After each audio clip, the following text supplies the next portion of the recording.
ஏடா பறிக்கிற? நீ மட்டும் தான் மறிப்பியா? நாங்களும் மறிப்போம். நானும் தான்.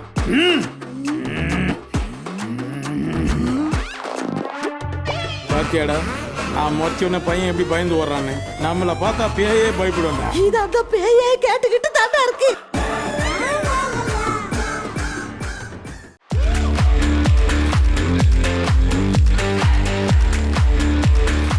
இப்போ நம்மளுடைய பாக்ஸ் ஆஃபீஸில் நம்ம பார்க்க போகிற திரைப்படம் எலெக்ஷன். விஜயகுமாருடைய நடிப்பில் கோவிந்த் வசவந்தாவுடைய இசையில் வெளிவந்து வெற்றிகரமாக ஓடிட்டு இருக்கக்கூடிய திரைப்படம் தான் எலெக்ஷன்.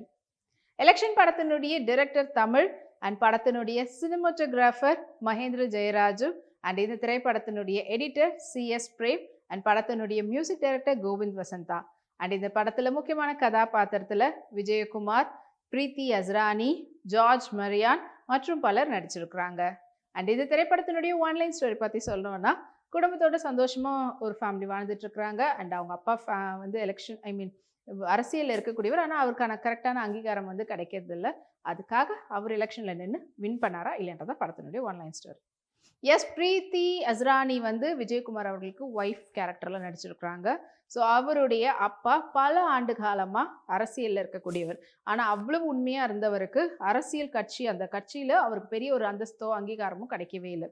ஸோ இதெல்லாம் பார்த்துக்கிட்டு இருந்த BE முடிச்சுட்டு இன்ஜினியராக ஒர்க் பண்ணிட்டு இருக்கக்கூடிய விஜயகுமார் அவர்கள் இன்னைக்கு அவங்க ஃபேமிலியோடு நல்லாவே ஹாப்பியாக இருக்கிறாரு. பட் இந்த அரசியலில் நம்ம உள்ளே போய் நம்மளுடைய அப்பாவை பெருமைப்படுத்துகிற விதத்தில் ஏதாவது ஒன்று சாதிக்கணுன்றதுக்காக ஏதாவது ஒரு விதத்தில் யோசிச்சுட்டே இருப்பார். கரெக்டாக அதுக்கேற்ற மாதிரி அவங்க ஊரில் பஞ்சாயத்து எலெக்ஷன் வருது. ஸோ அந்த பஞ்சாயத்து எலெக்ஷனில் அவர் வந்து நின்று அப்பாவை பெருமைப்படுத்தணுன்றதுக்காக பிளான் போட்டு இறங்குறாரு. ஸோ அப்படி இறங்கும் போது தான் அரசியல்ன்றது நம்ம நினச்ச மாதிரி கிடையாது, அதையும் தாண்டி ஒரு சில விஷயங்கள் இதில் இருக்குது அப்படின்றத புரிஞ்சுக்கிறாரு. ஸோ யாரெல்லாம் வந்து எதிர்க்க மாட்டாங்க, யாரெல்லாம் வந்து சப்போர்ட் பண்ணுவாங்க பார்த்தா அவங்களே வந்து ஒரு கட்டத்தில் மாறுறாங்க. அண்ட் அது தாண்டி ஒரு நிறைய பிரச்சனைகள், சண்டைகள், அவரை வெட்டுறாங்க, குத்துறாங்க, இந்த மாதிரியான சுற்றி நடக்கக்கூடிய நிறைய சம்பவங்கள் அவரை வந்து இன்னும் ஆழ்ந்து யோசிக்க வைக்குது. அதுக்கப்புறமா ஒரு கட்டத்தில் ஓகே, இதுக்கப்புறமா நம்ம திருப்பி கொடுக்கணுன்றதுக்காக அவரே வந்து தயார்படுத்திக்கிட்டு திருப்பி கொடுக்கறதுக்காக பண்ணக்கூடிய விஷயங்கள் ஃபைனலி என்ன ஆச்சுன்றது தான் படத்தினுடைய மீதி கதை. ஸோ விஜயகுமார் அவர்கள் ரொம்ப பர்ஃபெக்டான ஒரு ஆப்டான ஒரு நாயகன் இந்த படத்துக்கு அப்படின்னு சொல்லலாம். ஏன்னா இந்த படத்தினுடைய டைரக்டர் தமிழ் அவர்கள் ஆல்ரெடி அவர் வந்து சேத்துமான்ற படத்தை வந்து டைரக்ட் பண்ணவர். ஸோ அந்த படத்தை பற்றி சொல்லவே வேணாம், ரொம்ப ரொம்ப ரியலிஸ்டிக்காக ரொம்ப யதார்த்தமான ஒரு படமாக இருக்கும். அண்ட் அந்த படத்தில் நடித்தவங்களும் வந்து அந்த அளவுக்கு பர்ஃபெக்டாக நடிச்சிருப்பாங்க. அதுலேயும் வந்து பார்த்தீங்கன்னா பாலிடிக்ஸ் பற்றி தான் பேசியிருப்பார். ஸோ எப்படிப்பட்ட சாப்பிடுவாங்க, கொள்வாங்க, கூடவே இருப்பாங்க, பட் அதை தாண்டி என்ன மாதிரியான பாலிடிக்ஸ் அந்த படத்தில் பேசியிருப்பாரோ அதே போல் தான் இந்த படத்துலேயும் நிறைய பாலிடிக்ஸ் விஷயம் வந்து பேசியிருக்காரு. ஸோ ஒரு எலெக்ஷனில் நிற்கிறாங்கன்னா, எலெக்ஷனில் நிற்கிற போது என்ன மாதிரியான ஓட் பேங்கிங், அதாவது எங்கெங்கெல்லாம் வந்து ஓட்டை போய் சேகரிப்பாங்க, அதுக்கு என்ன மாதிரியான வேலைகள்லாம் பண்ணுவாங்கன்றதை பற்றியும் இதில் சொல்லியிருக்காங்க. முக்கியமாக வந்து பார்த்தீங்கன்னா பட்டியலின மக்கள் இருக்கக்கூடிய அந்த இடத்துல போகும்போது அவங்கக்கிட்ட என்ன விஷயம்லாம் அவங்க சொல்லி ஓட்டு கேட்குறாங்க, அந்த மக்களும் வந்து அவங்க என்ன மாதிரியான விஷயம்லாம் வந்து இவங்கக்கிட்ட எதிர்பார்க்குறாங்க, அதெல்லாம் அவங்களால பூர்த்தி பண்ண முடிஞ்சுதா இல்லையான்றது. அண்ட் இந்த காலம் வரைக்குமே வந்து இன்னமும் ஏதாவது அவங்களுடைய டெத் அதெல்லாம் போகுதுன்னா வேற ஒரு தெருப்பக்கமெல்லாம் கொண்டு போனாங்கன்னா அது இன்னமும் தீண்டாமை கொண்டு தான் இருக்குது அப்படின்றது இந்த காலகட்டம் வரைக்குமே பண்ணிக்கிட்டு தான் இருக்கிறாங்க ஒரு சில இடத்துலன்றதையும் காட்டியிருக்கிறாரு.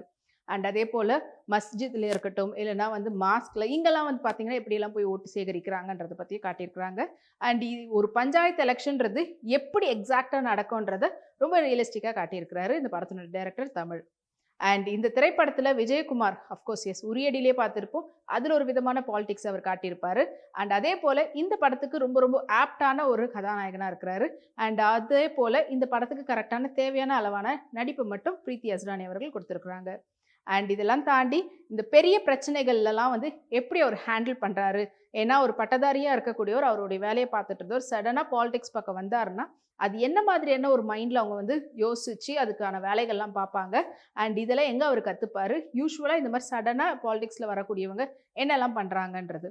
அண்ட் இன் ஜென்ரலே வந்து பார்த்திங்கன்னா பாலிடிக்ஸ்னாலே வந்து நம்ம வந்து பதவிக்கு ஆசைப்படுறோம், இல்லைன்னா நம்மளுக்கு இந்த அதிகாரத்தை வந்து கையில் வச்சுக்கணுன்றதுக்காக தான் இப்போ பல பேர் வந்து அவங்களுடைய பாலிடிக்ஸை வந்து நோக்கி போயிட்டு இருக்கிறாங்க. அண்ட் இன் ஜென்ரல் ஆரம்ப காலத்துலையாக இருந்தவங்களும் சரி, பொதுவாகவே பாலிடிக்ஸ்க்கு வரணும்னு நினைக்கிறவங்க சோஷியல் ஜஸ்டிஸையும் அண்ட் மக்களுக்கு சேவை செய்யணுன்ற காரணத்துக்காக தான் அரசியலுக்கு வராங்க அப்படின்றத இந்த படத்தில் ரொம்ப ஆழமாக சொல்லியிருக்கிறாங்க.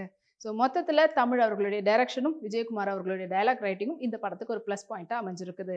அண்ட் கோவிந்த் வசந்தாவுடைய மியூசிக், அதுவும் பேக்ரவுண்ட் ஸ்கோர் ரொம்பவே இன்னும் டபுள் மடங்கு ப்ளஸ் பாயிண்ட்டை இந்த படத்துக்கு கொடுத்துருக்குது. ஸோ மொத்தத்தில் இந்த திரைப்படம் ஒரு பர்ஃபெக்டான பொலிட்டிக்கல் ட்ராமா. அண்ட் இந்த வீக்கெண்ட் இந்த திரைப்படத்தை தியேட்டரில் போய் பார்த்து என்ஜாய் பண்ணுங்க.